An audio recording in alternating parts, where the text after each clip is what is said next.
Hello again and welcome back to London Tonight. Some of the biggest stars in music are joining forces tonight to raise money for the Teenage Cancer Trust, a charity set up to help young sufferers receive the very best treatment possible and still have some fun. Among the acts at the Royal Albert Hall, 70s legends The Who and Oasis frontman Noel Gallagher. Roque Phillips reports. It's a dream come true for these youngsters, all of them cancer sufferers and all fans of pop group Oasis. Tonight they'll get to see their hero performing live at a concert organised by pop legends The Who in aid of the charity Teenage Cancer Trust. I think the government should sort out charities, you know what I mean? I'm not really big on that kind of thing, but anywhere where I'm not doing anything and it's, you know, and it's good, then yeah, of course I like it. That's what I mean. It's only time, innit? Do you know what I mean? We've all got plenty of that because we don't do stuff because we're all lazy, you know. The charity sets up specialist units for teenagers with cancer at hospitals all over the country. The decor and design for this unit at the Middlesex Hospital in Bloomsbury was chosen by sufferers themselves. Without the units, teenagers with cancer would be treated on either adult or children's wards. What we can do is raise the profile and try and make people aware of the difficulties that teenagers face with this disease, because it's not like an older person getting it, and it's not like a child getting it. It becomes a totally different set of problems. The charity has paid for dozens of youngsters, some still being treated, others who've been given the all clear to be at tonight's event. For all of them, it's a chance to forget they're ill and have some fun. I look forward to all the groups, not just one particular, but just to see who turns up.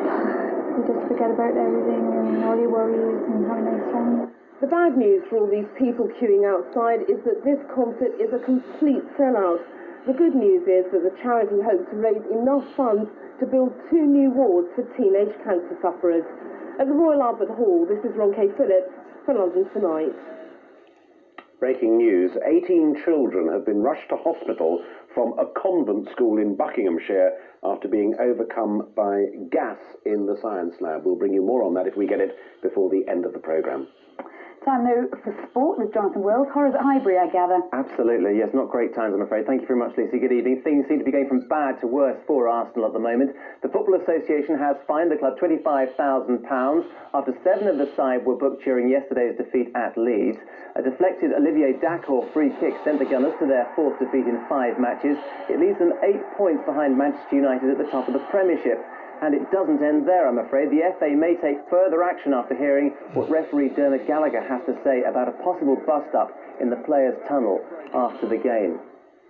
West Ham won't have been impressed with Rio Ferdinand's contribution to the afternoon. Having completed his £18 million transfer to Leeds, the 22-year-old had a parting swipe at the Hammers, suggesting that Frank Lampard could be the next talented youngster to leave Upton Park. I can maybe understand how he feels. If other quality players left when I was there, I would have been disappointed and asking questions as well. But I said that's really not my concern now. I'm a Leeds United player and I want to take things forward. But I said that's between Frank and the club, and whatever Frank decides, I'm sure it'll be a positive one for himself. Now, most non-league exploits in the FA Cup focus on the giant-killing potential of the part-timers. Canvey Island's first match against Port Vale will be remembered not only for its dramatic 4-4 draw, but for the naked ambition of one of the island's biggest fans. Here's Don Riddell. Jeff King and Andy Jones have been reliving their 4-4 draw with Port Vale all week. Unusually for me, I hit with my right foot and it went in, which is unusual as well. But it seems the major talking point on Canvey Island was this: a fan whose dress code wouldn't have been entirely out of place on the manager's summer holiday park. First thing they say is, where's the streaker? I was watching football yesterday on television and my daughter Jasmine said, where's the streaker? I said, it doesn't happen every match. The guy came on, he actually ran up to me and you know, it's one of those situations where I stay there, you know, not sure what to do. But I think he turned it round for us, to be quite honest. You know, the lads really had a go after that. That they did. The streaker inspired Canvey to score 2 goals in the last minute and forced the replay. They'd now love their new talisman to be at the game tomorrow night. But the trouble is, no one knows who he is. I don't know. Wasn't really looking his face. It wasn't you, was it? Oh, I hope not. Didn't more like have a heart attack. No, it wasn't. Certainly wasn't me. I couldn't run that fast anyway. Canvey could do worse than to pick Superman, a super fan who showed a deft touch during the half-time break. But with or without their secret weapons, they know it'll be tough tomorrow night. We won't give up, and if we can get at them like we did in the second half to start with tomorrow, then I'm sure that we'll have them rocking at some time. And if they're as nakedly ambitious as you-know-who, Canvey will have no problems tomorrow night. And if he proves lucky again, they've promised him a few drinks. Shorts, of course. On Canvey Island, this is Don Riddell for London Tonight. Did a good job with that ball, didn't they? Now, after ending the season on a winning note, Tim Henman is enjoying a well-deserved break from the game. Victory in the final tournament at Brighton was enough to secure a top 10 finish, but not enough to earn the British number one a chance to battle it out with the world's very best in Lisbon. After showing he can win on home soil after the comprehensive defeat of the Slovak Dominika Barty, Henman is next in action at the Australian Open after Christmas. Enjoy the break, Tim. That's a sport. Back to you. Thanks, Rosie. Finally tonight, the brightest stars of the West End stage were honoured in Theatreland today. The annual Evening Standard Drama Awards, now in their 45th year, took place at the Savoy Hotel. Among the guests, Macaulay Culkin, who's currently performing in Madame Melville, and Mick Jagger was there with his ex-wife, Jenny Hall, who stars as Mrs. Robinson in the stage version of The Graduate. Among the winners was Murray Jones, who won Best Comedy for Stones in His Pockets, and the award for Best Musical Event, jointly sponsored by Carlton Television, went to The Carmen, which opened at the Old Vic in September. And you can see the whole ceremony with lots more of Mick Jagger here on ITV tomorrow night at 7:30. Great, now that's almost it, but make sure you don't miss a packed edition of London Tonight tomorrow at 6, as well as all the day's news and sport. Will be live from the hottest concert in town. Madonna's playing the Brixton Academy. It's a one-off gig, and forget about getting a ticket. They're all sold out. So do make sure you join Alister and me for that tomorrow night at 6 o'clock.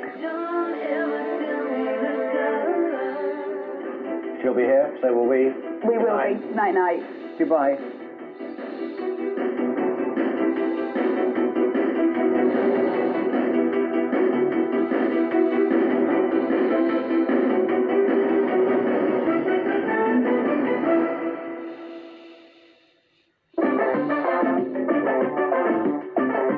Carlton Weather, sponsored by amarada.co.uk, suppliers of gas and electricity. Good evening, a wet evening to come, and also overnight. It's all associated with this band of cloud here.